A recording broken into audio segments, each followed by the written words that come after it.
Today we will talk about two significant figures in the Bible who played a crucial role in the religious history of Judea in the 2nd century AD. These two personalities are Anas and Caiaphas. At that time, the Judean region was under Roman occupation and the Jerusalem temple was the epicenter of religious and cultural life. Anas and Caiaphas emerged as prominent leaders in the Jewish world. Their names intersect in biblical stories and their influence is inescapable in the plot of the crucifixion of Jesus and the events that surrounded this fundamental event in Christian history. In this video, we will be talking about the lives of Anas and Caiaphas, and at the end, we will see how these two men died. Let's start. The Roman occupation had brought with it a system of government that left local leaders little room for maneuver. This led to a complex relationship between the Jewish religious leaders who were responsible for maintaining order in the Jerusalem temple while the Roman authorities sought to maintain political control and maintain peace. In this context of Roman occupation and high religious tension, Anas and Caiaphas emerged as influential religious leaders. Both belonged to the powerful sect of the Saducees who did not believe in the resurrection. Their position as high priests made them central figures in Jewish religious life, granting them power and authority over temple affairs. It is important to remember that the relationship between Jewish religious leaders and the Romans was complex and often very tense. The Roman occupation generated a constant fear of revolt and loss of privileges. This provides the backdrop for understanding the decisions of Anas and Caiaphas, especially in relation to their participation in the arrest and trial of Jesus.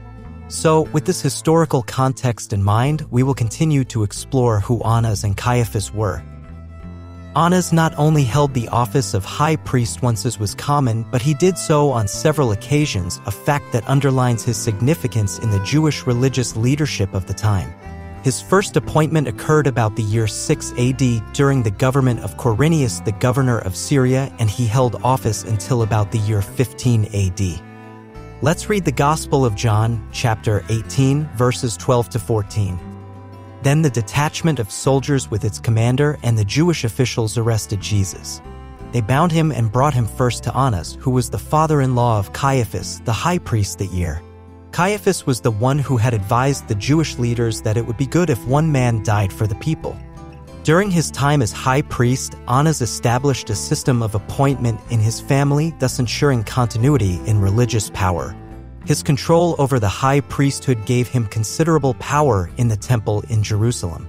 He was responsible for overseeing rituals, administering sacrifices, and enforcing religious laws. This position not only made him a religious leader, but also a key political figure, as the temple was a center of power and control in Jewish society. Annas also controlled the temple tax and the currency exchange.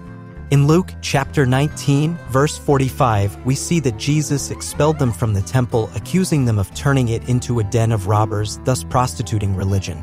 The business of animal sellers and moneylenders in the temple was the best business in the city. The Jewish Talmud states that the house of Anas was rich and unscrupulous, along with corrupt priesthood leaders whose presence stained the sanctuary. It is believed that this regret was due to his plotting to plan persecutions. On the other hand, Caiaphas married the daughter of Anas. Both families were rich and belonged to the aristocracy. Caiaphas was appointed high priest around the year 18 AD, and his appointment marked a key point in the biblical narrative. Like his father-in-law Anas, Caiaphas assumed a leadership role in the Jerusalem temple and in the broader Jewish community. His relationship with Anas is interesting and significant. Although Anas no longer held the position of high priest at that time, his influence was still palpable. By marrying the daughter of Anas, Caiaphas became part of a priestly dynasty that maintained considerable control over religious and political affairs in Judea. One of Caiaphas' most notable contributions to the biblical narrative came after Jesus raised Lazarus from the dead. The news that Jesus had raised Lazarus from the dead reached the council, and at the council Caiaphas asked the famous question found in the Gospel of John, chapter 11, verses 49 and 50. Let's read what the biblical text says.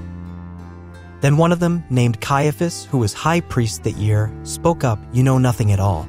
You do not realize that it is better for you that one man die for the people than that the whole nation perish."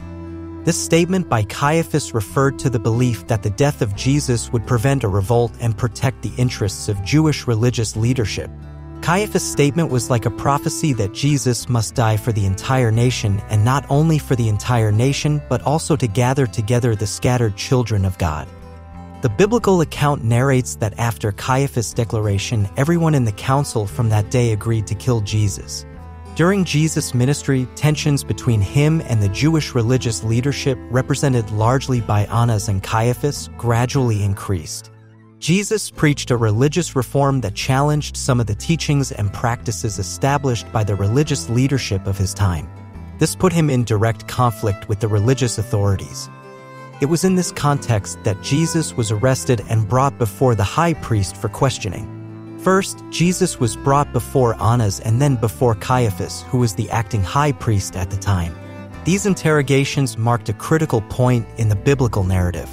During the interrogation, Anas and Caiaphas sought evidence against Jesus to support accusations of blasphemy and sedition. However, Jesus maintained a largely silent stance. These interrogations led to the decision to send Jesus to the Roman governor Pontius Pilate so that he would be tried and condemned. Let's read John chapter 18, verses 19 to 24. Meanwhile, the high priest questioned Jesus about his disciples and his teaching. "I have spoken openly to the world," Jesus replied. "I always taught in synagogues or at the temple where all the Jews come together. I said nothing in secret. Why question me? Ask those who heard me. Surely they know what I said." When Jesus said this, one of the officials nearby slapped him in the face. "Is this the way you answer the high priest?" he demanded. "If I said something wrong," Jesus replied, "testify as to what is wrong. But if I spoke the truth, why did you strike me?" Then Annas sent him bound to Caiaphas the high priest. Importantly, Anas and Caiaphas played an active role in the decision to accuse Jesus and in pushing for him to be sentenced to death. Their political and religious influence greatly contributed to the subsequent crucifixion of Jesus on Mount Golgotha. After the resurrection of Jesus Christ, Caiaphas refused to accept the evidence that Jesus had been resurrected. For this reason, he imprisoned and wanted to kill Peter and John, and later participated in the death of Stephen. Caiaphas also authorized Saul to arrest any Christians he found in Damascus. Caiaphas played an important role in the persecution of Jesus' followers as he considered them a threat to the religious and political authority of the time. However, around the year 36 AD, Caiaphas was deposed by Vitellius, the Roman governor of Syria, while Pilate was also removed from his government. Finally, Caiaphas was miserably murdered and dragged away in the taking of Jerusalem by the Romans. During this taking of Jerusalem, the temple was destroyed, just as Jesus had prophesied.